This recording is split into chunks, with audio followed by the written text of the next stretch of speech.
Hey guys, what's up? It's Nitro123 here. I'm coming to you here today to do another deck profile.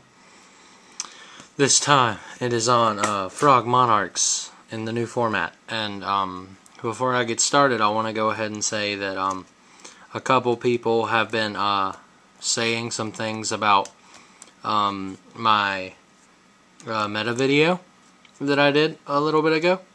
Actually, I think it was like 2 videos ago that I did it or something.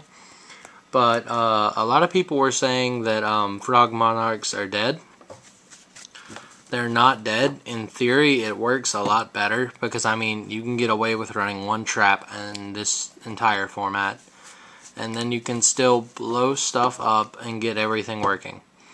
I played this at a tournament a while ago, but it was not this exact build. I changed. This build is drastically changed since then, because I learned that you do not play Tengu in Frog Monarchs or the Plant Engine. It was basically like some kind of Frog Monarch Tengu synchro thing, I guess, because I was running the Plant Engine and then I ran Tengus, but it really, I drew double Tengus almost all the time in that, and like all of my games.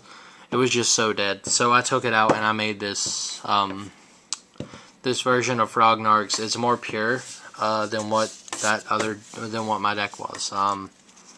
So one Rodent Totem, I mean frogs, you just have to remove them and get it back for tribute. 2 Treeborn, Hardier Frog Engine.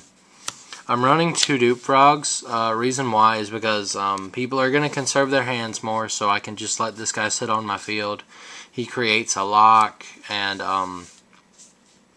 I need him for a certain trap that I'm running over Treacherous. 3 Swap Frogs. Swap Frog is very important because it's just your main frog engine. Just card a frog, special summon him, send a water from deck to grave. So that's like the frog engine. Next I'm running 3 Undines and 2 Genix controllers. Undine allows you to go get just throw away Treeborn for free. All you have to do is add this guy to your hand, so you really don't minus any off of it, except for this thing sits dead in your hand, and then you can take him and like synchro into something if you ever actually have to, or when Dealings gets out, they can Dealing it, and then you can just discard this card instead if it ever becomes dead. I mean, he's never really a dead card. I mean, okay, yeah, he is, and then you can always set him. And plus, it's an Undine, it just sends all of your amazing cards to the graveyard that you want there. Now for the tributing cards, 2 Light and Darkness Dragon. He's just a 2-drop that lets you control the field. 2 Thestalos.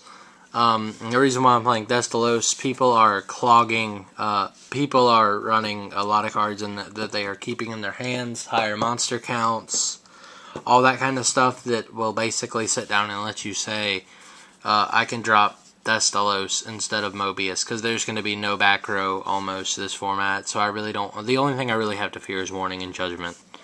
And then Thestalos can just pluck stuff, and if I pluck something good, like JD or something that was dead, then they like take 800 or something, so yeah. Next, I'm only running 2 Rises. My deck is kind of forcing me to run 2. I mean, 3, it really didn't work. I mean, I drew it too much, and that's always a good thing, but it was just seemed a little bit too dead when I was running it at 3. And plus, my deck needed space, so I had to run just 2. And next is 3 Caius. He's like the best Monarch ever. And then he's, if you remove a dark, it's 1,000 to your opponent. So yeah, he's just standard amazingness in frogs. Next, 1 Glow Up Bulb.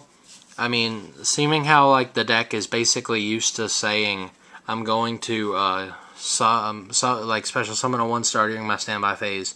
Main phase 1, I'm going to summon another level 1 and make formula. I really did think that it needed some way of making formula, and I do actually make it a lot because of 1 for 1.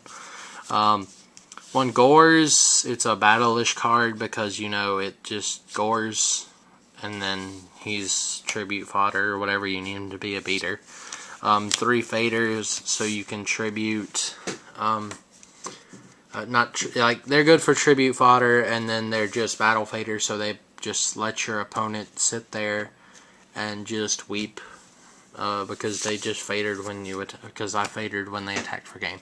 And I'm sorry about the lighting. It's really dim outside and dark, and I'm not really getting a lot of light through these curtains. Next is 2 Soul Exchange. I have to make room for cards because this deck requires it because of the traps I run. So I mean 2 Soul Exchange, and then it doesn't clog your hand as much when I run it. 2 Econ because that Treeborn tribute, take your monster, tribute for lad. That play works all the time. 2 MSTs, Staples, Heavy, Book, Monsterborn, and Darkhole. Next, Foolish Burial lets me send Glow Up Bulb, Treeborn, just cards that I need in the graveyard. Next is 1 for 1. It lets me get Glow Up Bulb from my deck or any 1-star I need.